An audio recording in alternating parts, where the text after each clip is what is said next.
બીજાને તો આપણે ન કહેવાય કે તમે ધોકા ચાલુ કરો એમ, પણ કહેવાનો મારો અર્થ કે આપણે કોઈ દી સારું કામ ન કર્યું ને આપણો મેળ કેવી રીતે પડી ગયો. પણ એક મેં તારણ કાઢ્યું, મેં કીધું એમ કે મેં મારા મા બાપની સેવા કરી, બાકી આપણે કાંઈ કર્યું જ નથી. મેં તમે જે માનતા હોય, મેં શ્રાવણ મહિનો આવે ને ભોળાનાથની લિંગ ઉપર મેં કોઈ દી બાપુ પાણીએ ચડાવ્યું નથી, તમે જે માનતા હોય. ને કે માણા તો તમે જોવો તો દૂધ ને બીલી ને આ ને તે બધું ચડાવતા હોય ને માને ભલે હું પગે લાગુ જાઉં મંદિરે જાઉં હવે હો, પહેલા તો હું અહીંયા નહોતો જતો, પણ મેં કોઈ દી કાંઈ ચડાવ્યું નથી શિવલિંગમાં. મને એમ થાય કે એને આપણે શું જરૂર હતી, એ આખી દુનિયાને ખવડાવે, આપણે હું એને ખવડાવવાના. ભલે જે ચડાવતા હોય ભલે ચડાવતા, મને કાંઈ વાંધો નથી. મને તો એમ થાય જીવતા તમે જુઓ મંદિરમાં જુઓ તો અણકોટ અહીંથી ઓલું ગેટ રહ્યો ને એટલો એટલો પૂર્યો હોય, પણ હું તો એમ કહું કે એ અણકોટમાંથી ભગવાન જેથી જલેબીનું ખૂંસડું ઉપાડે અને પછી જો કોઈ અણકોટ પૂરે મને કહેજો. આ નથી ખાતો એટલે ઢગલા કરે છે, આ ઝૂંપડામાં ખાવું ખાવું કરે છે, અહીંયા કોઈ દેતું નથી. ભગવાનને આપણે ખવડાવી. તમારું મારું બાપુ કીડીથી માંડીને હાથી સુધી 1000 હાથ વાળો આખી દુનિયાનું પૂરું કરે, તમે હું શું એને ખવડાવવાના હતા ને શું દેવાના હતા? તમારી અને મારી હસ્તી શું હતી? તમારું અને મારું આ દુનિયામાં આવ્યા તેથી હતું શું? તમે જોવો તો ખરા. એક આપણે આ દુનિયામાં આવ્યા ન હોય ને ત્યાં માએ બધી તૈયારી કરી રાખી હોય, ઘોડિયા ને ખોયા ને ગોદડા ને બધું માએ તૈયાર કરી રાખ્યું હોય કે મને ભગવાન દીકરો દીકરી આપશે, બધી માએ તૈયારી કરી રાખી હોય. અને 60 80 100 વર્ષ જીવો ને પછી છેલ્લે જવાનું હોય ને તે દી બધી તૈયારી જ હોય. લાકડા તૈયાર હોય ને ઉપાડનારા તૈયાર હોય ને ગોઠવનારા હોય ને દિવાળી મૂકનારા હોય ને ઘોંકા મારનારા હોય. તો પહેલી ને છેલ્લી બે તૈયારી છે એટલી નહીં કરી રાખી હોય, પણ વચ્ચે બધા ઠેકડા એવા મારે છે મેં કર્યું મેં કર્યું મેં કર્યું. તો જાવતા લેતા જજો ને બીજા વાપરશે. અરે કાંઈ છે નહીં મારા રામ, હળવા ફૂલ થઈને મોજ કરો દુનિયામાં. મને તો એમ થાય જીવે એવું મળ્યું છે. દિલ્હીનો સિકંદર આમ બજારમાં નીકળ્યો ને 500 ઘોડાનો રસાલો લઈ અને દિલ્હીનો સિકંદર આમ બજારમાં નીકળ્યો અને ફૂટપાથ ઉપર એક નજર ગઈ, એક ધોતડી પહેરીને પાણાનું ઓશીકું કરીને એક ફકીર હૂતો હતો. એ ફકીર હૂતો હતો, પગ ઉપર પગ ચડાવીને બીડી ટેકાવીને બાપુ ફકીર હૂતેલો. અને સિકંદરની નજર અહીંયા ગઈ ને રસાલો ઉભો રખાયો કે મારે ઓલા સિકંદર પાસે જવું છે. ઉભા રહ્યો. સિકંદર અહીંયા ફકીર પાસે જઈને કહે છે ફકીર પાસે જવું છે કે ફકીર પાસે જઈને કીધું, એ ફકીર તને મોજ આવે માગ, આજે હું તારી મોજ ઉપર આફરીને થઈ ગયો. ફકીરે આમ આંખ ઉગાડીને કીધું મારે કાંઈ જોતું નથી, જ્યાં જાતા અહીંયા જાઓ. ફકીરને પરસ્યો વળી ગયો, હું દિલ્હીનો સિકંદર આજે દિલ્હીનો રાજ માગે ને તો લખી દઉં, પણ ભાઈડો કે કાંઈ નથી જોતું. ઈ કે પણ હું દિલ્હીનો સિકંદર છું, કાંઈક માગ.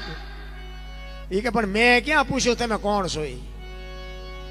સિકંદર ને વાઈઠો હોય તો લોહી નો નીકળે. અરે તારી ભલી થાય તારી, આને પૂરા પહેરવા લુગડા નથી, મારી પાસે આટલું છે તો મને હક નથી, આની પાસે કઈ નથી તો બિંદાસ ઉતો છે, તોય કે કઈ જોતું નથી. તમે વિચાર કરજો આની મોજ કેવી છે. બોલો સિકંદર કે પણ ભલામણા કંઈક તો માગ, મારી મોજ મારી જાય છે. તો કે થોડાક આમ આઘા ઉભા રહ્યો, હુરતનો તડકો મારી માથે આવે ને તો મને થોડીક ટાઈટ વાય છે, થોડાક આમ એક બાજુ ઉભા રહ્યો. અરે મારા રામ પરસ્યો વળી ગયો હોય ને. અને પછી સિકંદરે કીધું કે હું આ દુનિયા છોડીને જાઉં અને ખુદાના દરબારમાં જઈને કહું કે આવતા જન્મમાં મને આવી મોજ દેજે, આવી ફકીરી દેજે, આવી મને મસ્તી દેજે. અને પછી જે ફકીર બોલ્યો ને એ જીવનમાં ઉતારવા જેવું છે. ફકીર કે શું કહો છો? એ કે હું આ દુનિયા છોડીને જાઉં ને ખુદાના દરબારમાં, તેથી મારે ખુદાને કહેવું છે કે આવતા જન્મમાં મને આવી મોજ દેજે, આવી ફકીરી દેજે. તેથી ફકીરે કીધું કે તમે આ દુનિયા છોડીને કેદી જાઓ ને કેદી મરો ને ખુદાને હેરાન કરવા, એના કરતા આઈન પર કૂતરો બેઠો છે, આઈન પર તમે જમાવો, રસાલાને જવા દો, અત્યારે મોજ ચાલુ થઈ જાય. લ્યો આ પતે એવું સાંભળેથી. રાવણ શું લઈ ગયો ને કંસ શું ખોઈ ગયો ને પૈસા તો હાથનો મેલ છે ને, લાવો એક બીડી તો ઉખાડીને એક જુડી લઈ આવો ને. અરે જો તો ઘરા દુનિયા ભલામણા ઊંધા માર્ગે હાલી જાય, ખોટું જ હાલે. તમે ચોખ્ખું ઘી લઈને બજારમાં રાડ્યું પાડજો, ચોખ્ખું ઘી છે ચોખ્ખું ઘી છે ખપે તો મને કહેજો. અને દારૂ ઓલા બાવળિયામાં વેસે તોય ખપી જાય. બોલો તમારે ત્યાં ગમે એમ હોય, અહીંયા અમારે પીપળા ખાલી થાય. બોલો 2 કિલો ઘી નથી ખપતું ને ઓલા પીપળા ખૂટી રહે પીપળા, તો આપણને એમ થાય સારું ખોટું ચાલે છે. બદામ છે ને 900 રૂપિયાની કિલો છે, અને ઓલી તમાકુ રહી ને 3000ની કિલો છે, તોય તમાકુ ઉપડે એટલે બદામ નથી ઉપડતી. આ તમારા મારા ઘરનું ગણિત. અને તમાકુ જેટલો શરીરને ફાયદો કરે અને બદામ કેટલો શરીરને ફાયદો કરે એ બધાને ખબર છે. પણ ખોટા હારે જ પ્રેમ છે, સાચી વસ્તુને પ્રેમ કરવો જ નથી. પ્રેમ છે ને એ જ પરમેશ્વર છે. જો સાચી વસ્તુનો પ્રેમ થાય તોની વાત છે, બાકી વાતમાં કાંઈ છે નહીં. આપણી પેઢીઓની પેઢીઓ વહી જાય, કંઈ લાવી નથી ને કંઈ લઈ નથી ગઈ. આપણે કંઈ નથી લાવ્યા ને કંઈ નથી. ઓલા કોરોનામાં તમે જુઓ તો એક અમારે અહીંયા એક બનાવ બનેલો. એક ભાઈ આમ તમાકુ છોડતા, બીડીયું તમાકુ કાંઈ મળતું નહોતું. તમાકુ છોડતા હતા ને તો ઓલા ભાઈની નાડ્યું મંડી તૂટવા. ઓલો તમાકુ છોડે છે, એની પાસે જઈને 2 દાણા આપે તો ત્યાં જઈને કે 1-2 દાણા દે ને ભલા મને 4-5 દીથી મને તમાકુ નથી મળી. ઓલો કે ના તમાકુ નહીં આપું. ઓલે શરીરનો ખોદો મારી દીધો. બાપુ મર્ડર કરી નાખ. હવે એ તો માલપા જશે ને, હવે માલપા રિયા તમાકુ છોડતા છે ને. આટલી જ વાર છે બાપુ જિંદગી બગાડતા, આટલી જ વાર લાગે. એ અંદર છે એ બધા આપણા ભાઈઓ જ છે ને. ગમે બનાવથી બાપુ માલપા હશે, એને કોઈ શોખ નહીં હોય ભાઈઓનો, કુટુંબનો, વ્યવહારનો, તહેવારનો કાંઈ શોખ નહીં હોય. પણ જો બાપુ કાળને તમે મારી શકો ને તો જ આ દુનિયામાં તમે જીતી શકો, નકર આખી જિંદગી તમારી મારી બરબાદ થઈ જાય. લખવું હોય તો લખી લેજો. તમે જેટલું જાતું કરો. આ રામાયણ છે ને, રામાયણ અને મહાભારત 2 મહાપુરુષો એટલા માટે બનાવ્યા છે કે રામાયણે તમને માર્ગ બતાવે છે અને મહાભારતે માર્ગ બતાવે છે. કેવા ભાઈઓ હોય, કેવા મા બાપ હોય, કેવી દીકરી હોય, કેવી પત્ની હોય, આ જોવું હોય તો કે રામાયણમાં જોવો, અને રડેલું ન ખાવું હોય મહાભારતમાં જોવો.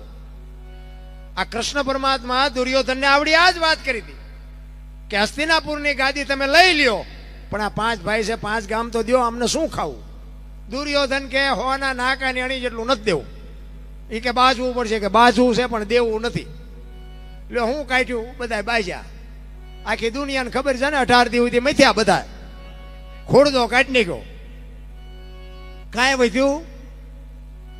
અને રામાયણ તમે જો, અખિલ બ્રહ્માંડનો માલિક રામચંદ્ર પરમાત્મા જેથી વનમાં ગયા ને, લક્ષ્મણને કહે છે કે લક્ષ્મણ 14 વર્ષ કાલ પૂરા થઈ જાય હું આવતો રહીશ. બાપનું ધ્યાન રાખજે, રાજનું ધ્યાન રાખજે, પ્રજાનું ધ્યાન રાખજે. અને લક્ષ્મણ કહે છે મોટા ભાઈ તમે મારા બાપ છો ને સીતા મારી માં છે. મારા મા બાપ વનમાં જતા હોય તો અયોધ્યાનું રાજ જેને જોઈને મુબારક બાપુ નોખી નોખી માયુના છોકરા હતા. વિચાર કરજો, રામાયણ છે ને નોખી નોખી માયુના છોકરા. અને અયોધ્યાની ગાદી એટલે દશરથ તારો દરબાર, ઇન્દ્ર જેની આશા કરે તેથી ભાઈઓ વિનાનું બેકાર કડવું લાગે કાગડા. અયોધ્યાની ગાદી બાકસના ખોખા ઘોડે રખડતી હતી, કોઈ ધણી નહોતો. મારા રામ અત્યારે જોઈ તારી એક વેચ જમીન હાટું હગો ભાઈ હગા ભાઈને મારી નાખે. તમે જોવો તો ખરા, તો આપણને એમ થાય ખાલી રામાયણ ક્યાં ગઈ. એક વેચ જમીન હાટું હગો ભાઈ હગા ભાઈને મારી નાખે. એક જાય ઉપર ને એક જાય જેલમાં. જમીન તો અહીંયા પડી હોય. પછી ઓલો જેલમાં ગયો એની ખબર કાઢવા જાઓ તો એ શું કે ઓલું 50 વીઘાનું રહ્યું જાય તો ભલે જાય, પણ મને 12 કઠા હતા વેચ જવા દીધી હોત તો તારે મોડું થઈ ગયું હોય. આ સમયની બલિહારી છે. સમયને બાપુ થોડીક જ વાર લાગે. તમારા કાળને રોકવા માટે 1-2 જ મિનિટની જરૂર છે. 2 જ મિનિટ જો તમારા કાળ ઉપર વજન રાખો તો બાપુ મોટું વીકન માથેથી વીયું જાય. પણ હું આમ કરી નાખું, હું આમ કરી, જેટલા બાયું સડાવે બધાય માલપા હિલોળા મારે છે. કાંઈ છે નહીં રામ. જેટલું થાય એટલું જાતું કરો, કાંઈ ન ઘટે, આપણી ગેરંટી. અને મારીને કોઈ દી લઈ લ્યો એ તમારું કોઈ દી કાંઈ વધે નહીં, એ ગેરંટી. આખી દુનિયા બાપુ તાળું માર્યું છે, બધે એમ નામ પડ્યું છે, બધું લઈ લઈને ઘર ભેગું ન કરી દે માણા. એમ નથી. નીતિ હોય તો તમારું મારું ટકે, બાકી ન ટકે નારાયણ. એટલે જ તમને મને મહાપુરુષો કહે છે. જેટલા મહાપુરુષોની વાણી છે ને બાપુ, એ તમને મને કંઈક સંકેત કરે છે કે આ માર્ગે હાલો, નકર પતશે નહીં. એટલે કે છે આ કર્મની વાત છે ને, કર્મની તમને સમજાતું હોય ભલે, મને કઈ સમજાતું નથી આમાં, પણ આ તો હવે હું તમને આનંદ કરાવું. આ કર્મ બધા કહે છે કે સારું કરો તો એનું ફળ સારું મળે, ખરાબ કરો તો ખરાબ મળે. તો હું એમ કહું છું કે આ ભક્તિ કરે એ દુઃખી છે ને બૂસ મારે એ સુખી છે. લ્યો, તો આપણે શું સમજવું? ખોટું કરવું એવું મારો દાવો નથી. તમે જો આપણે રામ રામ રામ કરી છે ને, સીતાજી રામને પૈણે આખી જિંદગી મારો દી ન ઉગ્યો. લ્યો, શું કરમ છે? દ્રૌપદીના ચીર લૂંટાતા હતા, અહીંયા કોણ નહોતું? કાળના જડબા ઝાલીને ઉભા રાખે એવા પાંડવો હતા. અત્યારે મોઢું ન કરી કે દીકરીનો શું ગુનો હતો, શું એનું કરમ? અરે અખિલ બ્રહ્માંડનો માલિક કૃષ્ણ પરમાત્મા, એને ખબર ન હોય કાંઈ બેસ તો ભીલ મને બાણ મારશે ને ખબર ન હોય? ભીલે બાણ માર્યું કૃષ્ણ પરમાત્મા, એનું શું કરમ? અરે થઈ થાવીને થાશે એવો ત્રિકાળ જ્ઞાની મહાપુરુષ ગંગાનો પુત્ર ભીષ્મ છેલ્લે બાણની પથારીમાં હોવું પડે, એનું શું કરમ હશે? અરે આ તો બધું મગજમારી વાળું છે. આ અમે ગાય છે ને કઈ અમારો મેળ પડી જાય એવું કઈ છે નહીં. તો મેળ આવી જાય કે ન આવે. કરમ નહીં બાબુ. આ ભાવ નહીં બધા કે ભાવ ને ઓલા ભાવમાં આમ ને ઓલા ભાવમાં આમ ને જવાના ગમી આવે. તમે બધા આટલા બધા બેઠો આવ્યા છો ચાથી? મને કોક ને ખબર હોય તો હું શું વાત કરો તો ચાથી આવ્યા? બધું આમ જ હાલે છે.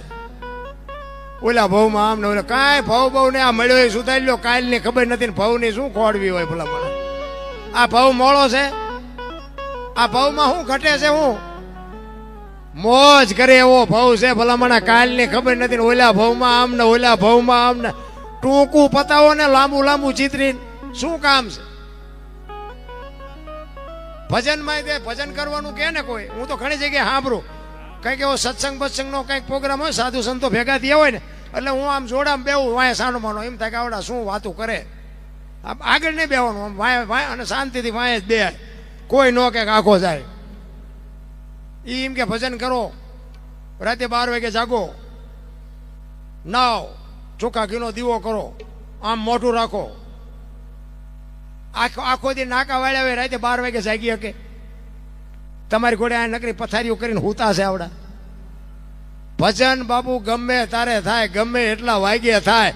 નાવ નહીં તો હાલે, ઘીનો દીવો ન કરો તોય હાલે, અગરબત્તી ન કરો તોય હાલે. તમારો શ્વાસ છે ને, સ્વર છે ને, એની અરે બાબુ સ્વર ને શબ્દનું મિલન કરવાનું છે. ભજન તમારું ચાલુ જ છે, બાકી અહીંયા સુરતા લગાડવાની છે, કાંઈ નથી કરવાનું. મારા રામ આ બધા ઊંધા કાન પકડાવે રિયા. ભજન બાબુ ચાલુ જ છે.